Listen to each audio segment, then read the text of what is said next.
Good morning, Flagler County. I'm Rich Carroll. You're listening to Flagler's Morning News on Wednesday, October 27th, and this local news is a service of Flagler County's Toyota dealer, Beaver Toyota, here to wow you. A felony suspect is arrested in Flagler County. John Arking reports. The Flagler County Sheriff's Office says they located a vehicle Sunday whose registered owner, identified as 23-year-old Alexander Wingard, was a fugitive from Jacksonville, wanted for attempted murder. The vehicle was located on State Road 100 and observed getting onto I-95 by a Flagler deputy on patrol. Sheriff Rick Staley says Fireflight was launched and tracked the vehicle northbound while deputies kept the vehicle under surveillance, waiting for additional patrol cars to arrive. The high-risk traffic stop was conducted at Boulder Rock and Palm Coast Parkway in the Shell gas station, and the individual was arrested and taken to the Sheriff Perry Hall inmate detention facility for his outstanding warrants from Jacksonville for attempted murder and multiple other felony charges. Wingard's being held on a more than $875,000 bond pending his transfer to Jacksonville. From the WNZF Newsroom, I'm John Arkin. This month is Domestic Violence Awareness Month, and abuse takes all forms from physical to mental and financial. Amy Cherry has more. Trish Giacconi, CEO of the Family Life Center in Palm Coast, says victims of domestic violence often have a hard time coming forward, and it can be the most difficult call they ever have to make. There really is that reluctance, not only for the possibility of arrest, but also now the neighborhood is seeing law enforcement parked in front of their home, and so, you have those situations. But the truth is that if there's emotional abuse or financial abuse, victims can call our 24-hour crisis helpline and receive support through that method. And then that way, law enforcement doesn't necessarily need to be involved in that particular instance because it's not imminent danger. But in instances where imminent danger is present, Sheriff Rick Staley says, we have a pro-arrest policy because we're going to intervene to make sure that no one dies as a result of domestic violence. You may recall in 2017, we had 4 domestic violence-related homicides, and that resulted in me creating a domestic violence community task force that then delivered their recommendations in October of 2017. And the community came together and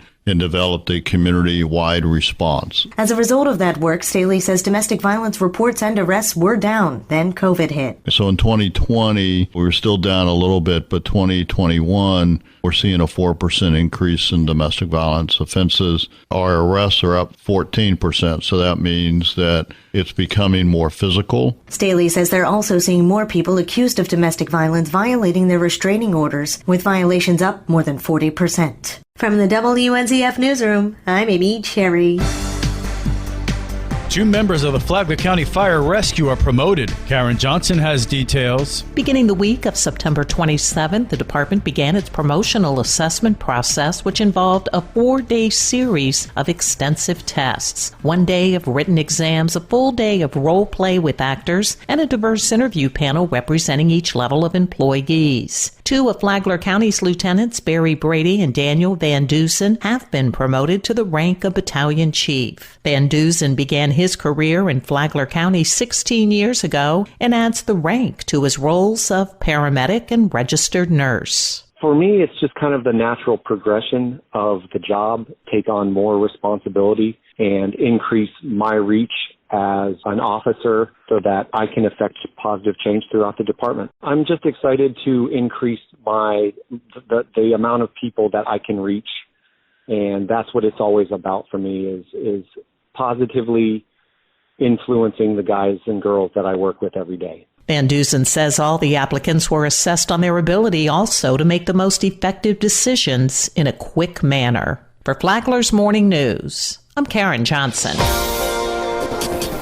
If you live in Palm Coast and have or are seeking flood insurance, you're likely to get a decent rate. Jordan Myers with Community Development for the City of Palm Coast tells us why. The City of Palm Coast earned its Class 4 designation in May 2017 and joined only 12 other communities in the nation which are a Class 4 or better. This Class 4 designation could translate up to a 30% discount for flood insurance policyholders living in Palm Coast. The Community Rating System is a voluntary incentive program under the National Flood Insurance Program that rewards communities that have strong floodplain management practices and exceed minimum requirements.